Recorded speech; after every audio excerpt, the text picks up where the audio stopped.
હવે જોઈશું સમાચાર વિગતવાર તો વર્ષ 2023માં 20 જુલાઈની રાત્રે અમદાવાદમાં બેફામ સ્પીડે જેગુઆર કાર તોડી આવી ઇસ્કોન બ્રિજ પર અકસ્માત સર્જી 9 લોકોના મોત નિપજનાર તથ્ય પટેલે સુપ્રીમ કોર્ટમાં અરજી દાખલ કરી હતી।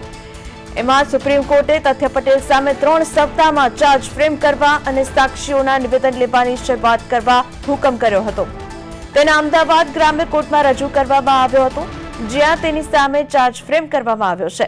તો મહત્વના સમાચાર હાલ અત્યારે સામે આવી રહ્યા છે। આપ નિહાળી રહ્યા છો પ્રદેશ 24 ગુજરાતી। તથ્ય અને પિતા પ્રજ્ઞેશ પટેલ સામે 2.5 વર્ષે ચાર્જ ફ્રેમ કરવામાં આવશે। વર્ષ 2023માં 20 જુલાઈની એ રાત જેને માત્ર અમદાવાદ શહેર જ નહીં, કોઈ ગુજરાતનો એવો વ્યક્તિ નહીં હોય કે જે આ અકસ્માતને ભૂલી શકશે ક્યારેય।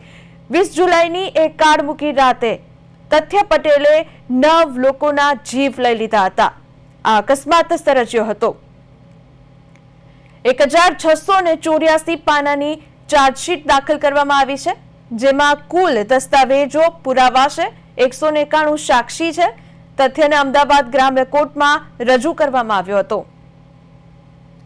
તો તથ્ય પટેલને લઈને હાલ અપડેટ આવી રહી છે સામે।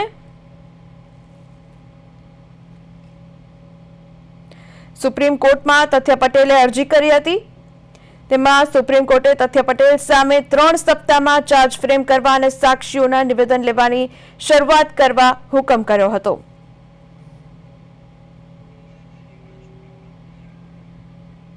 આજ મુદ્દે મારી સાથે સંવાદદાતા હિમાંશુ લાઈવ જોડાયા છે।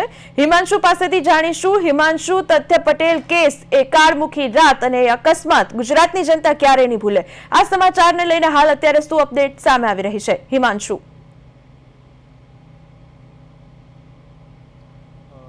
ચોક્કસથી 20 જુલાઈ જે 2023 એટલે જે તથ્ય પટેલ દ્વારા જે ઇસ્કોન બ્રિજ પર સર્જવામાં આવ્યો હતો અકસ્માત, અને આ અકસ્માતમાં કુલ 9 જેટલા લોકોનું મોત થયું હતું। અને આજે જે તથ્ય પટેલ દ્વારા એક સુપ્રીમ કોર્ટમાં અરજી દાખલ કરવામાં આવી હતી, તેને લઈને આજે જે અમદાવાદ જે ગ્રામ્ય કોર્ટ છે તેના દ્વારા જે સુપ્રીમ કોર્ટના આદેશ મુજબ જે સુપ્રીમ કોર્ટે 3 અઠવાડિયાની અંદર જે ચાર્જ ફ્રેમ દાખલ કરવા માટે કહેવામાં આવ્યું હતું, તેને લઈને જે અમદાવાદ જે ગ્રામ્ય કોર્ટ છે તેના દ્વારા જે કેસ છે કેસને લઈને ગતિ પકડી છે। અને સાથે સાથે આજે જે તથ્ય પટેલ અને તેના પિતા પ્રજ્ઞેશ પટેલને જે કોર્ટ છે કોર્ટ સમક્ષ હાજર થયા હતા, અને તેમના જે નિવેદનો છે તે નિવેદનો લેવડાવીને તેમની સામે જે ચાર્જ ફ્રેમ છે તે દાખલ કરાઈ છે, અને તે સાથે સાથે જે અન્ય સાક્ષીઓ છે તેમના પણ જે નિવેદનો છે તે લેવામાં આવશે આગામી સમયમાં।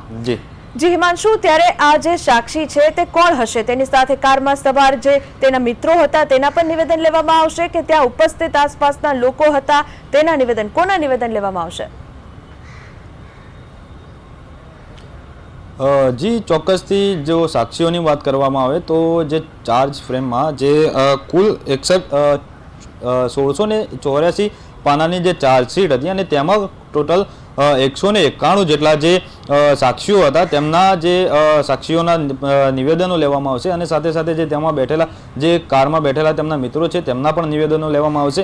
અને અન્ય જે બ્રિજ પર જે ઘટના બની હતી તે સમયે જે ઉપસ્થિત જે રાહદારીઓ અને જે વાહન ચાલકો હતા તેમના પણ નિવેદનો લેવામાં આવશે। આ સાથે તથ્ય પર 304ની કલમ આઈપીએસ કલમ લાગેલી છે, જે 10 વર્ષની જોગવાઈ છે। આમાંથી ડિસ્ચાર્જ મેળવવા માટે તેને કરી હતી, અને હાલ તે અરજી હજુ પેન્ડિંગ છે, તેને લઈને કોઈ અપડેટ?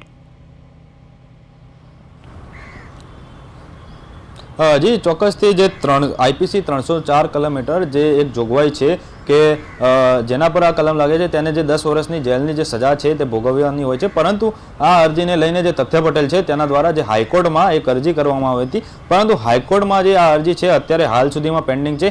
અને આ જે ચાર્જ ફ્રેમ થયા બાદ જે હાઈકોર્ટમાં જે પેન્ડિંગ અરજી છે તેના પણ ચોક્કસપણે જે પેન્ડિંગ અરજી છે તેમાં પણ ઝડપથી જે કાર્યવાહી કરવાની હોય તે કોર્ટ દ્વારા કરવામાં આવશે। જી આ સાથે હિમાંશુ, તેના પિતા પર પણ વધુ ચાર્જશીટ બાદ તે પૂછપરછ ને બધું થશે, તેને લઈને શું અપડેટ છે? જી ચોક્કસથી હાલમાં તો જે તથ્ય પટેલ અને જે તેના પિતા છે તેમના નિવેદનો લઈ અને જે તેમની જે ઉપર કલમો લાગી છે તે જે કોર્ટ જજ છે જજ દ્વારા સંભળાવી અને તેમના પર તેઓએ સહી અને જે મંજૂરી છે જે કલમો લગાવી છે એ સહી છે તેવી મંજૂરી લઈ અને તેમને સહી કરાવી અને તેમના પર ચાર્જ ફ્રેમ દાખલ થઈ ચૂકી છે અને આગામી સમયમાં આ સમગ્ર મામલે છે વધુ જે કોર્ટ દ્વારા જે સુનાવણી છે હાથ ધરવામાં આવશે. જી ચાર્જ ફ્રેમ કરવામાં આવ્યો છે, ત્યારબાદ હવે આગળ કેવી કાર્યવાહી કરવામાં આવશે હિમાંશુ? જી, ચોક્કસથી આ જે ચાર્જ ફ્રેમ થયા બાદ જે સાક્ષીઓ છે સાક્ષીઓના નિવેદન લેવામાં આવશે અને આગામી સમયમાં જે એક તારીખ આપવામાં આવશે તે સમયે તેમની સુનાવણી હાથ ધરવામાં આવશે અને જે સુપ્રીમ કોર્ટ દ્વારા જે 3 અઠવાડિયાની અંદર જે ચાર્જ ફ્રેમ રજૂ કરવાનું જે કહેવામાં આવ્યું હતું, જે આદેશ આપવામાં આવ્યો હતો, તેને લઈને જે અમદાવાદ ગ્રામ્ય કોર્ટ છે તે ઝડપથી જે પ્રક્રિયા છે પૂર્ણ કરવા માટે જે છે તેમને સુનાવણીઓ હાથ ધરશે અને આગામી સમયમાં જે ચાર્જ ફ્રેમ છે તેને લઈને જે ડેટ પડશે તેને લઈને જે તથ્ય પટેલ અને કોર્ટમાં જે હાજર થશે તે વકીલ દ્વારા સુનાવણી હાથ ધરવામાં આવશે. જી હિમાંશુ, અગાઉ 2 વાર તથ્યને હંગામી જામીન મળી ચૂક્યા છે, ત્યારબાદ ક્યારે હવે મળશે?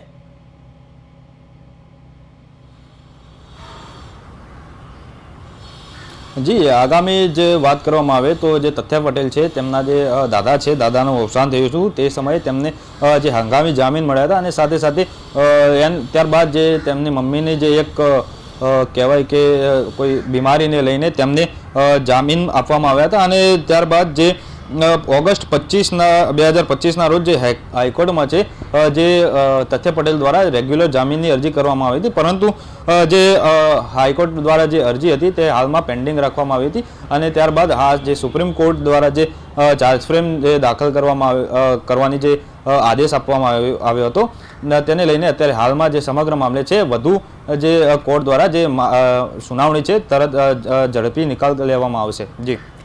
જી, મહત્વની વાત એ છે હિમાંશુ, આપ અમારી સાથે જોડાયા અને સમગ્ર વિગતો આપી તે બદલ આપનો આભાર. મહત્વની વાત એ છે કે 2023માં 20 જુલાઈએ અકસ્માત થયો હતો, ત્યારબાદ હવે તથ્ય અને તેના પિતા પર 2.5 વર્ષે ચાર્જ ફ્રેમ કરવામાં આવ્યો છે. 14 દસ્તાવેજોના પુરાવા છે, 191 સાક્ષી છે. તો તથ્ય વાળીને લઈને હાલ મહત્વના સમાચાર કહી શકાયા.